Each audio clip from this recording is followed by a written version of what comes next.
على حضورهم المميز في هذه العملية.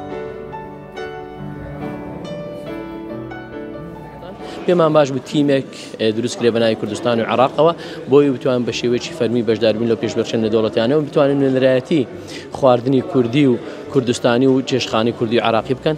دوای 3 مانگ کارکردن لەگەڵ زیاتر لە 400 شێفی کوردستانی و عێراقی گەیشتینە ئەنجام بە 3 گەڕی جیاواز گەیشتینە ئەوەی 21 شێف هەڵبژێردرێن کە نوێنەرایەتی کوردستان و عێراق بکەن بۆ بەشداریکردن لە پێشبڕکێ نێودەوڵەتەکان لە ساڵی 25 و ساڵانی ئایندە بەڕێوەچێت. بێگومان ئامانجی ئێمە زیاتر لە ئەو بوو شێفە کوردەکان مافیان نەخورێ بۆیە بە بەردەوام لەگەڵیان بووین هانمان داون.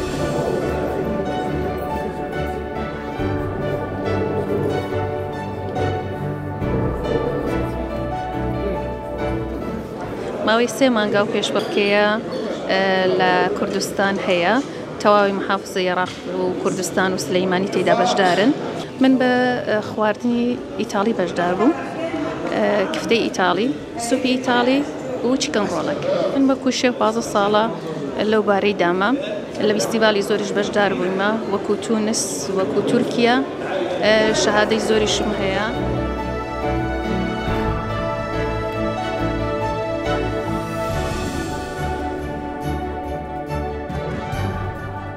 17 ساڵە خۆم شێفم لە چێشتخانەکان کارم کردووە. ئەزمموی زیاترم وەرگرتووە بە حکمی ئەوەی لە هەموو مەتبەخەکان کارم کردووە، هەموو معلوماتەکەم هەڵگرت وەکو خیبرە. پێمان خۆش بە بەشداری بکەین لەبەرەوەی ئێمەش هیچمان کەمتر نییە لە وڵاتانی دەرەوەی وڵات. ینی بۆیە پێمان خۆشە بۆ دەرەوەی وڵاتیش بچین بتوانین نەتیجەیەکی باش بین. ئاستی سەرکەوتنمان تیا هەیە بە خواردنی سەر و پێ بوون. بەڵام ئەم فیستیڤاڵی ئەم جارەی بە 5 سەبقە بەشداریم کرد، خواردنی شەرقی و غەربی و بەحری و مقابلیات و ئەشتانە. من توانیم لە خلالی 2 سەعاتی بتوانم 5 سەبقە خواردنی گەرم پێشکەشکەم. لەمە دووە وەکو فەریقی عێراق دەناسرێن و لە هەمان کاتشدا بەشداری فیستیڤاڵی دەرێ وڵات دەکەین و لە خواردنی جیابەجیا بەشدار دەبین. هەم کەنتوری خۆمان کە شەرق وەسەطە لە هەمان کاتدا خواردنی بیانی ئێمە ئەزمونمان لەسەری هەیە و پێشکەشی دەکەین بە وڵاتانی جیهان. ئەو خواردنانەی کە دوێنێ هاتە پێشمان چونکە لەبەرەوەی ئاخیر نەتیجە بوو بلاک بۆکس بوو.